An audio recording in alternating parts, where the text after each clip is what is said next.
अगर आप किसी एप्लीकेशन से लोन ले रहे हैं तो खुद अपनी इज्जत को नीलाम करने का आप रास्ता तैयार कर रहे हैं। अगर आप कहेंगे कि लोन लेने से मेरी इज्जत का क्या ताल्लुक, तो आपको बता दें कि कुछ चाइनीज ऐप जो मोबाइल पर डाउनलोड करने के बाद आपको लोन लेने का ऑफर देते हैं, और जब आप लोन ले लेते हैं तो तय सीमा के अंदर चुकाने के बाद भी आपसे पैसे मांगते रहते हैं। और पैसा नहीं देने पर आपकी तस्वीर को एडिट करके उसे अश्लील बनाकर सोशल मीडिया पर वायरल करने की धमकी देते हैं।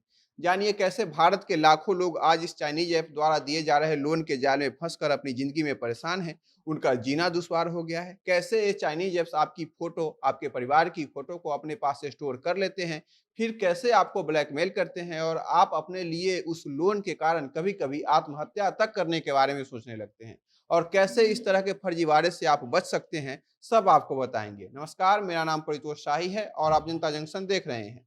आप जब अपना फेसबुक, ट्विटर या यूट्यूब यूज कर रहे होते हैं तो हर जगह आपको एक ऐड दिखता होगा जिसमें लिखा रहता है, एक क्लिक करें और आसानी से लोन पाएं। अगर आपके पास मजबूरी होती है, अगर आपको रुपए की जरूरत होती है, तो आप उस प्रचार के जाल में फंस जाते हैं और उस लिंक पर क्लिक कर देते हैं, जिसके बाद एक एप्लीकेशन डाउनलोड होता है, जिसे इंस्टॉल करने के बाद आपसे आपके मोबाइल के डेटा का एक्सेस मांगा जाता है, जिसमें आप कॉन्टैक्ट्स, गैलरी के फोटो, मैसेजेज, ईमेल और सब कुछ, आप सब परमिशन को अलाउ करते जाते हैं, और इसके बाद आपसे आपके बैंक का डिटेल मांगा जाता है और आप उसे भी दे देते हैं। इस प्रक्रिया के बाद आपको उस ऐप के द्वारा 5,000, 6,000, 10,000, 15,000 या 50,000 तक का लोन मिल जाता है।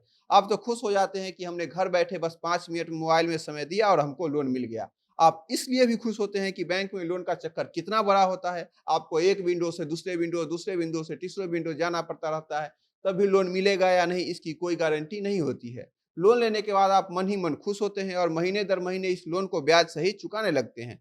जब आप लोन की पूरी राशि चुका देते हैं तो आपको लगता है कि हमने बहुत बड़ा काम कर लिया। लेकिन जब आप लोन की पूरी राशि चुका दिए होते हैं तब आपको फिर से एक नंबर से फ़ोन आता है, जिसमें कॉल करने वाला आपको कहता है, आपने अभी तक हमारे लोन की राशि नहीं चुकाई है, इस नंबर पर और पैसा भेजिए। तब आप बोलते हैं, हमने तो लोन की सारी राशि चुका दी है। तो उधर से धमकी भरे अंदाज में कहा जाता है, जितना कह रहा हूँ उतना करो, नहीं तो अंजाम बुरा होगा।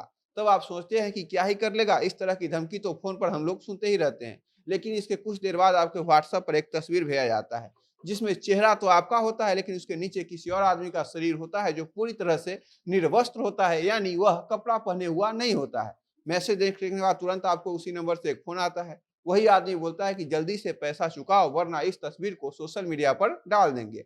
आप डर के मारे वह जितना राशि बोलता है उसका इंतजाम करके आप उसे भेज देते हैं। फिर अगले महीने एक नंबर से व्हाट्सएप पर एक और तस्वीर भेजा जाता है, जिसमें आपके परिवार के किसी महिला की तस्वीर को एडिट करके अश्लील बनाया गया होता है, और मैसेज आता है, अगर इतनी देर के अंदर पैसा नहीं भेजे तो तुम्हारी जान पहचान वाले को इस तस्वीर को भेज दूंगा। इस तरह की कई धमकियां आपको हर महीने मिलती है और आप उसे अपनी इज्जत बचाने के लिए पैसा चुकाते रहते हैं। वह 5,000 या 10,000 जो आपको बड़ी आसानी से मिले थे, वह अब आपके जीवन का जंजाल बन चुका होता है। उसके कारण आप अपनी इज्जत बचाने के लिए उसके सभी मांगों को मानते रहते हैं। अब आप सोचेंगे कि हमारे परिवार का फ़ोटो और मेरा फ़ोटो उसके पास कैसे आया? तो आपने जब उस एप्लीकेशन को इंस्टॉल करते समय जिस-जिस परमिशन को अलाउ किया होता है, उसके बाद से ही आपके फ़ोन का एक-एक डेटा उसके पास चला जाता है। यानी आपके निजी फ़ोटो, आपके कॉन्टैक्ट्स, आपके मेल, आपके मैसेजेज़, सब के ऊपर उसका अधिकार हो चुका होता है। और इसका इस्तेमाल ये लोन देने वाले आपको ब्लैकमेल करने में करते हैं। हाल ही में ये वाकया उत्तर प्रदेश के कानपुर में देखने को मिला, जब यहाँ की क्राइम ब्रांच ने खुलासा करते हुए कहा कि एक व्यक्ति के साथ 11 लाख रुपए की ठगी हुई है।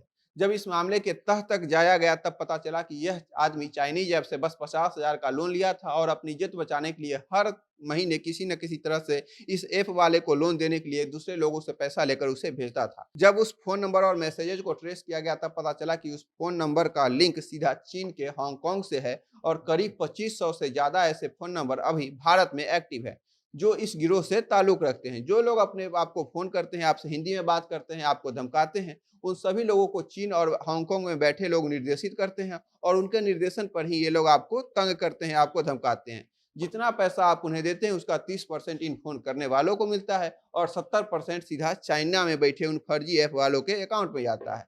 शॉर्टकट लोन लेने के चक्कर में इस तरह के फर्जीवाड़े से बचें, किसी भी तरह के बहकावे में ना आए, क्योंकि आप एक बार जब उनकी गिरफ्त में आ जाएँगे तो उससे निकलना काफ़ी मुश्किल हो जाएगा। उनका गिरोह इतना तेज है कि पुलिस और क्राइम ब्रांच भी उन्हें जल्दी नहीं पकड़ पाती है। इसीलिए होशियारी इसी में है कि शॉर्टकट में ना पड़े, अपने बुद्धि का परिचय दें, जिससे आप और आपके परिवार वाले दोनों सुरक्षित रहेंगे। आप इस वीडियो को अगर फेसबुक पर देख रहे हैं तो इस वीडियो को शेयर कीजिए ताकि और लोग जागरूक हो, और खबरों के लिए बने रहिए हमारे साथ। देखते रहिए जनता जंक्शन।